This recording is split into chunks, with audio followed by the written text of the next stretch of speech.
Good morning. Welcome back to this session. As we are continuing the small topics on colloids and crystalloids, basically about IV fluids, today the topic is on colloids. We have discussed enough about the crystalloids. The next big group is the colloids. What I want to discuss is the impact on the intravascular volume. This is what differentiates a colloid from a crystalloid, main thing. What is the use in clinical settings and what are the side effects? Now we have, as I told you, I have discussed about the crystalloids in these various presentations. Now these are the colloids. What are the colloids? They are the gelatin, polygellin and hydroxyl starch.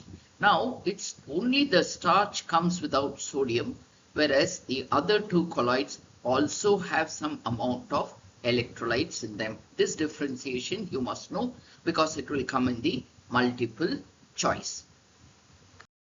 So what is the core chemistry of colloids? It's a particulate solution with particles that do not dissolve completely. These solutions are also known as suspensions. But how do you look at it in clinical terms? A colloid fluid is a saline solution. I told you gel fusin and dextrans have saline except metastarch. A colloid fluid is a saline solution with large solid molecules that do not pass readily from plasma to the interstitial fluid. I told you they are large molecules when compared to the crystalloids.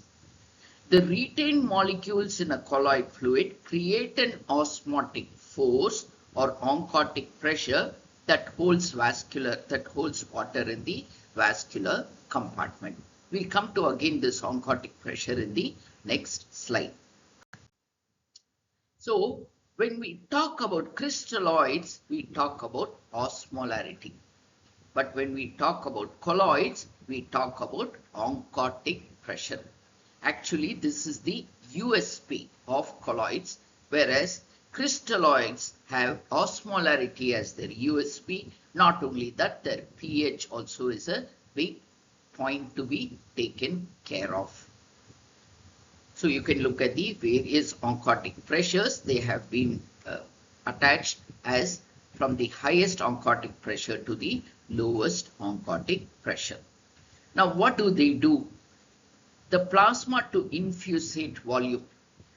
Suppose you give 3 to 4%. Look at albumin.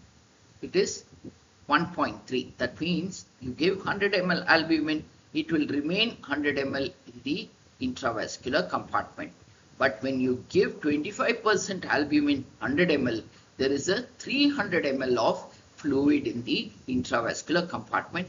We'll let you know where this other extra ml comes from. Okay. Now coming to the microcirculation, this is very important for you to understand the physiology of colloids. Whereas for crystalloids, it was the osmolarity which helped you understand how much remains in the various spaces. But for colloids, it's the oncotic pressure. So the hydrostatic pressure is 20 millimeter and the capillary oncotic pressure is 28. So naturally, it will try to keep this compartment full. It will draw the water into this compartment. This compartment, the intravascular compartment of the extracellular space, is most important in perfusing your vital organs. After they perfuse the vital organs, they are also going to perfuse the less vital organs which are needed for your day-to-day survival. So if you keep this in mind, you know definitely it will try to pull in water into this compartment. And this compartment is very important for vital functions. Now, how much this 28 millimeter of mercury, the pressure is exerted 80% by albumin. So when there is a reduction in albumin, either it is not produced like your cirrhosis liver, or it is being thrown out faster than it's produced like in your renal failure. What happens? Not able to take the fluid into the intravascular compartment. There is a lot of fluid in the interstitial space and your edema results. The edema can be the anasarca in your soft tissues, the edema can be in the bowel wall, and the most important thing which can be immediately life-threatening is your pulmonary edema. So coming to exactly the volume effects, as I told you, the oncotic pressure is by the proteins here. So you give exogenous protein, which is in the form of albumin, or other larger molecules, other types of colloids also. When you give crystalloid, only 25% stay, but when you give colloid, 70% stay. This is average. We'll come to the differences between the different colloids. So resuscitation fluids, the volume distribution of colloid and crystal, I told you, depends on explained by the difference on the COP. For a colloid, the COP is very important. Crystalloid fluids reduce the plasma COP. See, the crystalloids not only move off outside, but they also by a reduction in the they reduce the oncotic pressure by dilutional effect. So they have two effects. One, they reduce the oncotic pressure also, and number two, they rapidly diffuse into the interstitial space. But colloids, they can preserve normal oncotic pressure, and naturally the fluids will stay here. These colloids that you give from exogenous, endogenous will be exerting a pressure of 20 millimeters. Similarly, your 5% albumin also will give 20 millimeters. But there are other colloids which can bring in more oncotic pressure, so they can restore, they can keep fluid inside, they can take fluid from here and keep here. And not only that, they can do this mechanism for many hours together. So that is why we compare the different colloids. So colloid fluid comparisons, just have a look. See the oncotic pressure, 5% albumin is the least and the maximum is 25% albumin. Naturally, the oncotic pressure is high, it will be drawing the fluid inside. So you give 100 ml of albumin, you can increase the intravascular volume by 300 ml and the duration is up to 12 hours. So how exactly are these albumin solutions made? They are very versatile plasma proteins. They are the determinants of colloid osmotic pressure. They are principal transport protein in the blood. So when you're giving an albumin infusion, it is not only to maintain the intravascular volume and thus the perfusion pressures, but it is also to act as a vehicle for other drugs, other metabolites.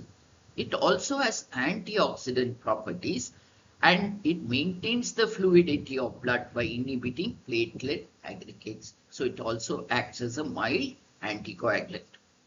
Now, how are they prepared? They are heat-treated human serum albumin and then they are mixed with sodium.